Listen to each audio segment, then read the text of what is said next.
ఈరోజు కొల్లేరు ప్రజల యొక్క డబ్బు కాజేసి ఏమీ తెలియనట్లుగా దొంగతనం చేసిన వ్యక్తే దొంగ అని అరుస్తున్నటువంటి చందంగా ఉంది.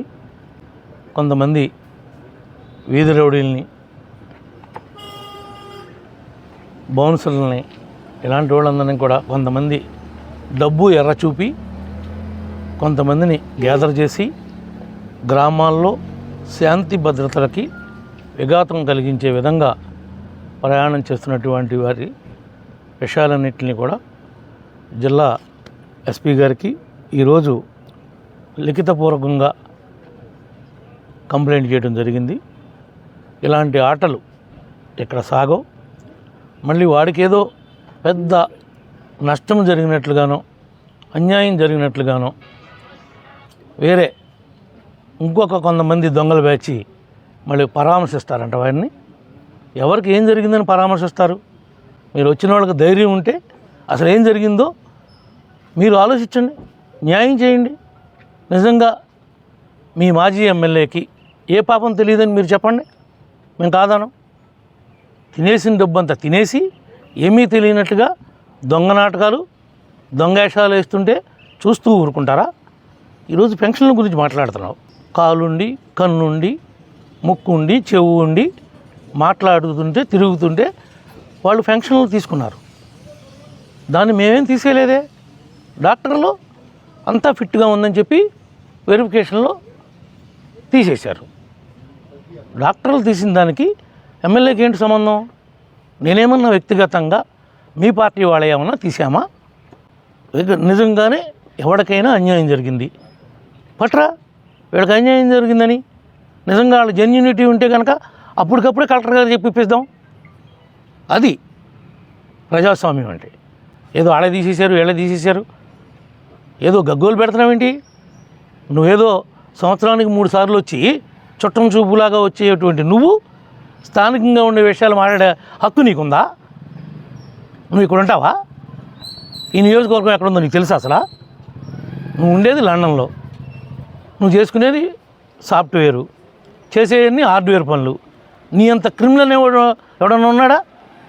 నువ్వు పైకి కనిపించుకోకుండా సాఫ్ట్గా కనిపిస్తూ క్రిమినల్ ఆలోచనలు, క్రిమినల్ చర్యలు చేపట్టేది ఈ నియోజకవర్గంలో శాంతి భద్రతలకి భంగం కలిగించే విధంగా ప్రవర్తించేది నువ్వు.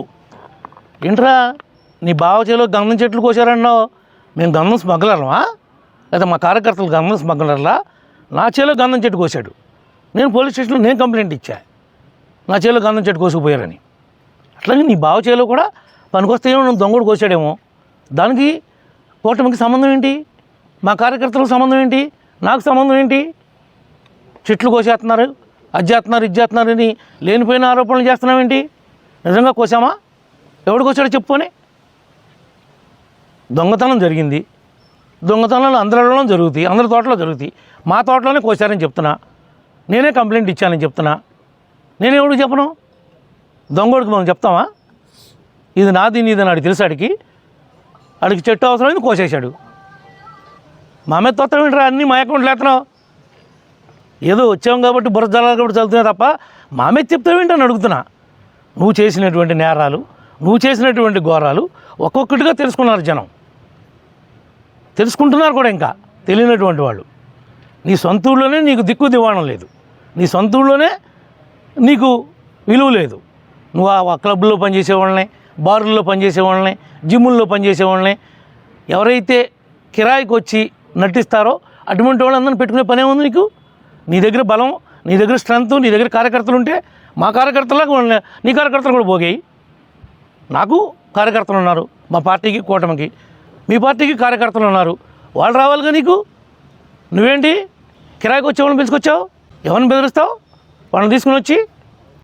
ఈరోజు కాదు, ఏ నాటికైనా నీ దగ్గర తినేసిన డబ్బు వసూలు చేసే సత్తా మాకుంది, వసూలు చేపిస్తాం. దానిలో ఏ రకంగానూ వెనకడుగు చేసే ప్రసక్తే లేదు. నిన్నేమో ఎడిషనల్గా నువ్వు తినకోకుండా, నువ్వు దోచేయకోకుండా ఆ డబ్బులు కట్టమని అడగటలా. నువ్వేమైతే అనుభవించావో, నువ్వు ఏదైతే కాజేసావో ఆ డబ్బులు కట్టు అంటున్నావు. నేనేం వడ్డీ వేసి ఇవ్వట్లేదే. నీకేం పెనాల్టీ వేయలేదే, నువ్వు తీసుకున్న డబ్బే కదా మేము ఇమ్మని అడుగుతున్నాం. నువ్వు ఇస్తానని మీ బాబు పెద్ద మనుషుల చుట్టూ తిరిగాడు కదా, 2 లెంపలు వేసుకున్నాడు కదా, తప్పు అయిపోయింది అన్నాడు కదా. ఎన్ని తెలియదా నీకు? నీకు తెలియకుండా నీ బాబు ఒప్పుకున్నాడా? నీ బాబు లెంపలు ఎందుకు వేసుకున్నాడు అసలు? ఎందుకు లెంపలు వేసుకోవాల్సి వచ్చింది? సమాధానం చెప్పు నువ్వు. ఆ విషయం మాట్లాడవే. అంటే పెన్షన్లు తీశారంట. బా, నీకు ప్రజలంటే ఎంత ప్రేమరా బాబు, ఎంత ప్రేమో. పందికొక్కులాగా 5 ఏళ్ళు దోచేసావు. ఈ ప్రజల అమాయకత్వంతో నేను ఎమ్మెల్యేని చేసినందుకు నీ కుటుంబం, నీ ఫ్యామిలీ, నీ ఓళ్ళు బాగుపడ్డానికి ఉపయోగపడింది తప్ప ఏంటి అభివృద్ధి చేశానంటున్నావు? ఒక్క కాలనీకి రోడ్డు ఉందా? ఒక కాలనీకి వాటర్ ఉందా? సరిగ్గా వర్షం వస్తే ఏ ఆడ కూతురైనా కాలుకు మట్టి అవ్వకోకుండా నువ్వు ఇచ్చిన స్థలంలోకి వెళ్ళగలదా? పెద్ద ఏంట్రా అభివృద్ధి అంటున్నావు? ఏం చేసావు నువ్వు? గోసిగుడ్డ ఏంటో చేశాడంట, గోసిగుడ్డ. బలివే బ్రిడ్జి కట్టాడండి వీడు. అది శాంక్షన్ చేయించింది ఎవడు? దాన్ని ఎవడు? దాన్ని వెలుగులో తీసుకొచ్చింది ఎవడో? దానికి రోడ్డు వేసింది ఎవడో? దానికి అండర్ గ్రౌండ్ డ్రైనేజ్ వేసింది ఎవడు? నువ్వు చేయించావు అవన్నీ. నువ్వు ఉన్నప్పుడు టెండర్ పిలిచారు, ఓకే కాదంటలా. అసలు ఎవడు ప్రపోజల్ తయారు చేసింది ఎవడు? ఆ ల్యాండ్ ఎక్విజిషన్ పెట్టించింది ఎవడు? నువ్వు ఉన్నప్పుడు పెట్టారా, నేను ఉన్నప్పుడు పెట్టించానా? ఏదో నీ బాబు సొమ్ము, నీ తాత సొమ్ము తీసుకొచ్చి కట్టినట్టు చెప్తున్నావు ఏంటి? రైతుల మీద మా ప్రేమ లేదా? పోలవరం కష్టపడి ఢిల్లీలో తెచ్చావు నువ్వు. ఢిల్లీలో ఎవరితో మాట్లాడావమ్మా? లిఫ్ట్ ఇరిగేషన్ గురించి ఎవరితో మాట్లాడావు? ఢిల్లీతో పని ఉంది నీకు? పోలవరం ప్రాజెక్టు మంది, అది సెంట్రల్ గవర్నమెంట్ ఉంటే ఉండొచ్చు. సెంట్రల్ గవర్నమెంట్తో మనకేం పని ఉంది? యాజ్ ఎమ్మెల్యేగా నువ్వు సెంట్రల్ గవర్నమెంట్లోకి వెళ్ళి ఎవరితో మాట్లాడతావు? సెంట్రల్ గవర్నమెంట్ పర్మిషన్ తీసుకొచ్చావా? దానికి ఏమన్నా చేతగాని మాటలో ఎవడు పిచ్చోడికి చెప్పినట్టు చెప్తున్నావు ఏంట్రా? పిచ్చి మాటలో రేపో మాపో బ్యాగ్ సర్తావు. ఈ 4 రోజులు ప్రెస్లో కావాలి, నువ్వు కనపడాలి, వచ్చావనుకోవాలి. లేదంటే రేపు పొద్దున్న టికెట్ ఎవరికైనా ఇస్తారేమని. నీ టికెట్ ఇచ్చినా నీ బతుకంతే, ఇవ్వపోయినా అంతే. చూసుకో చెప్తున్నా నీకు. ఈ రోజున ప్రజల సాక్షిగా ఏదో అనుకుంటున్నామేమో, జనమేమో అంత అమాయకులు గారు ఒక్కసారి పడ్డారు నీ ట్రాప్లో, మళ్ళీ పడతారని మీరు కానీ వాళ్ళు కానీ కళ్ళ కనమాకండి. మీ కళ్ళలాగానే మిగిలిపోతాయి.